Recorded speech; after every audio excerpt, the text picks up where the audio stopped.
Trevor from Orthomolecular, welcome back to our show. I would like to ask you, why should everyone be taking an optimal amount of vitamin D3?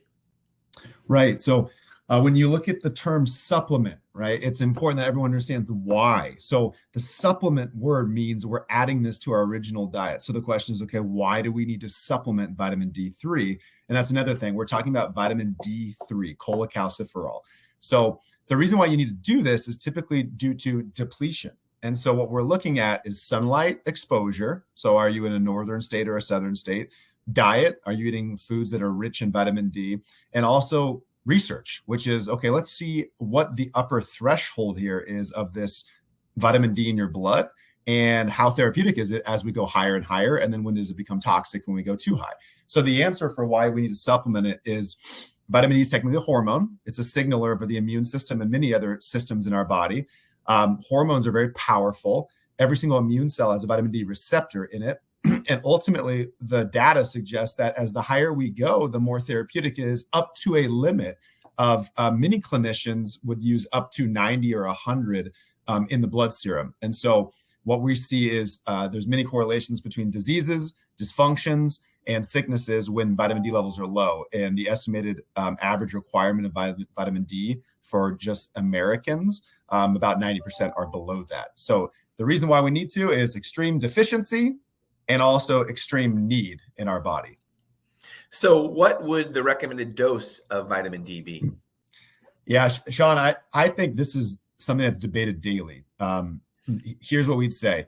There's a very unlikely chance if you take 5,000 units per day that you'll ever be toxic or hypercalcification. Here's the concern. What people need to understand is, what is vitamin D toxicity, right? Vitamin D upregulates calcium. It's great. It's a good thing. Vitamin K2 mobilizes calcium through two separate proteins, which is a great thing. So this is why we often see D3 with K2 together. So the question is okay, how much vitamin D would lead to calcification or toxicity from these levels? And the answer is not technically determined, but there was one study done where they gave patients 10,000 units a day for an entire year, and they found zero vitamin D toxicity, zero hypercalcification. So I guess we're pushing the limits here, but the answer is likely anywhere between 3,000 to 4,000 units up to 10,000 units, with consistently being measured by your staff, your medical experts, and your clinicians. So Trevor, what do you tell somebody that says, well, I'm out in the sun all the time, I don't probably need vitamin D? Yeah, well, it's complicated, right? There's genetic SNPs for converting vitamin D. There's countless lab measurements for finding people that are deficient. So I guess would say, well, look, if vitamin D testing is cheap, go get tested. That's what I would say is, if you think you're in the sun and you think you have adequate levels, then the proof's in the pudding. Go get a vitamin D serum test done. Most of the clinicians like yourself, Shawn, that are advanced in this topic, find that it doesn't matter who has what diet, lifestyle, you name it. Everyone really should be supplementing vitamin D. And I think we'll find this till the day we die, that no one is really getting toxic unless they're abusing it or they're somewhat ignorant to the fact that they're taking too much. But like we said, get the lab test done, start taking 5,000 units, see how it affects your labs, and you can ramp up from there or down from there based on the labs. Well, and from my experience living in northern latitudes, nobody has a optimal vitamin D. The only guy I know of that ever has, that I've seen, he was a lawn care worker, and he worked outside with his shirt off all day long for 12 hours a day. And now in the winter, obviously he's not going to be normal, but let's realize that in northern latitudes, the sun hits us. The sun rays doesn't hit us like it does at the equator. So we don't get the sun exposure. Even if we are out in the sun, the rays aren't hitting us like they would at the equator. So that's why people still need to usually supplement. And how many people really work outside all day long with their shirt off?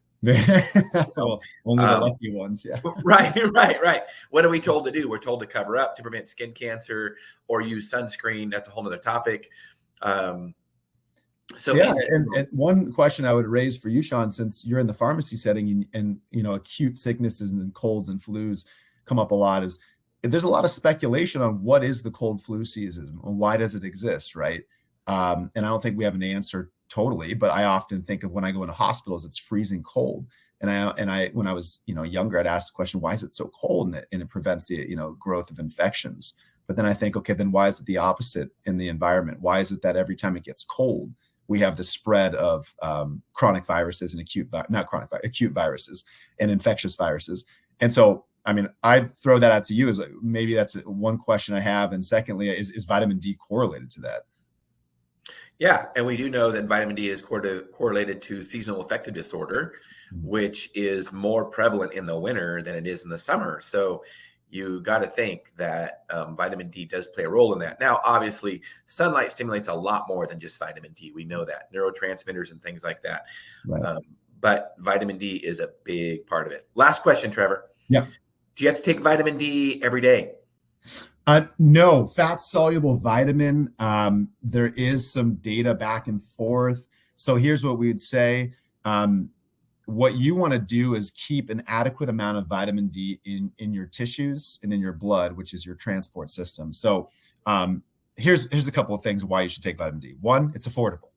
Two, I mean, you talk about effectiveness. If you could take one supplement that worked for a variety of conditions and improving outcomes, it would be vitamin D. Three, it's very simple for patient compliance. It makes life easy on you. You can take 50,000 units once a week, and then you divide 50,000 divided by 7, and you're somewhere in that range of therapeutic dosing. It would be ideal, to take, moderate to small doses every day to keep it in your tissues, in your blood, and in your fat. But if you're looking for something simple, that's what I like about dosing my kids with vitamin D is I can forget 2 or 3 days in a row, and I just give them their liquid vitamin D drops, and I just dose them up higher because it's fat soluble. So that, you don't have to do it every day. It would be great if you did, but because it's fat soluble, you can do loading doses and back off.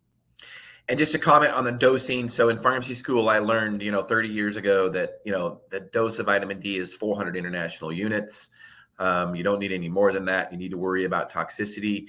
This is what I tell patients is that there's been a lot of data since then, a lot of changes since then.